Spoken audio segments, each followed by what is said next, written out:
喂，淑玲，好耐冇見喎，你最近點啊？幾好嘛？或者有件事唔知你可唔可以幫忙呢？我借咗50萬俾我朋友啊，而家咧每個月只係還1000蚊俾我咋。吓？你同佢好熟㗎？我哋識咗好多年噶啦，佢之前咧係做美容院生意嘅，後嚟疫情就執咗笠啦，然後就同我借咗50萬做口罩，到最尾都係頂唔住啦。咁佢而家做緊咩工作啊？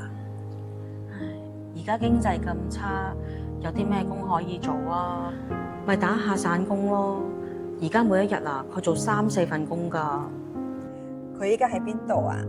呢個忙我一定幫你嘅。好咯，等我見佢。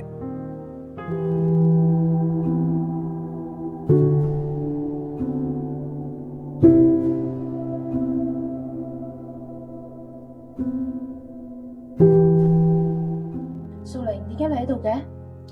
我今日專登嚟揾你噶。我啱啱咧夜晚揾到份兼職啦，下個月咧可以還多1000蚊俾你啦。唉，唔好講呢啲住。我今日過嚟咧係專登想介紹阿華姐俾你識噶。你好啊，華姐，唔好意思啊，我哋手啲污唔糟。緊要，你好，你好，芊芊你好。我同淑玲咧係好多年嘅朋友嚟噶啦。今日佢同我講開你同佢嘅事，我哋特登過嚟見下你噶。我哋公司咧啱有個空缺，睇下你願唔願意？願意啊，願意啊，點解咁突然嘅？因為你個人品咯。世上最有價值嘅唔係黃金，而係你嘅誠信，講得出做得到。點擊下方標題，守信嘅人永遠唔會破產。